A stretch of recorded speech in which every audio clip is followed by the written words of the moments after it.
es I Brifysgol ym Mangor. A trawn ni yna, rown ni eisiau dysgu Cymraeg.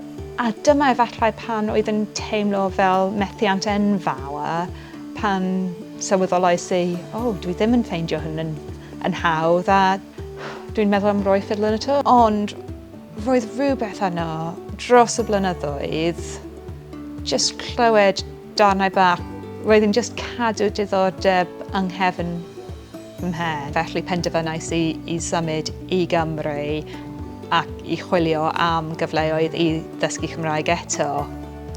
A dyma sut des I yn ôl at yr iaith. A o'n i'n poeni am wedi methu y tro diwetha, roedd jyst rhywbeth yn wahanol o'r ail tro, a dwi ddim yn siŵr beth oedd e, ond aeth popeth yn dda iawn. Ro'n I wedi gwneud rhyw fath o argraff arnyn, a dwedodd un, wyt ti wedi meddwl am fod yn diwtor? A mae wedi bod yn brofiad gwych achos rhaid I fi adolygu hefyd. A mae wedi codi fy hyder, a dwi wedi cael y cyfleoedd I wneud cwrsiau arall.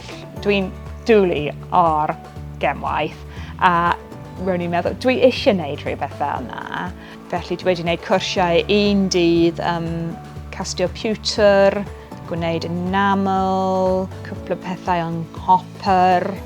Felly, trwy'r amser dwi'n gallu gwella fy sgiliau I helpu gyda fy swydd, a nawr dwi'n gweithio rhan amser fel tiwtor Cymraeg ac mae cwmni gemwaith 'da fi. Mae'n byth rhy hwyr I ddechrau ddysgu, felly just cer amdani.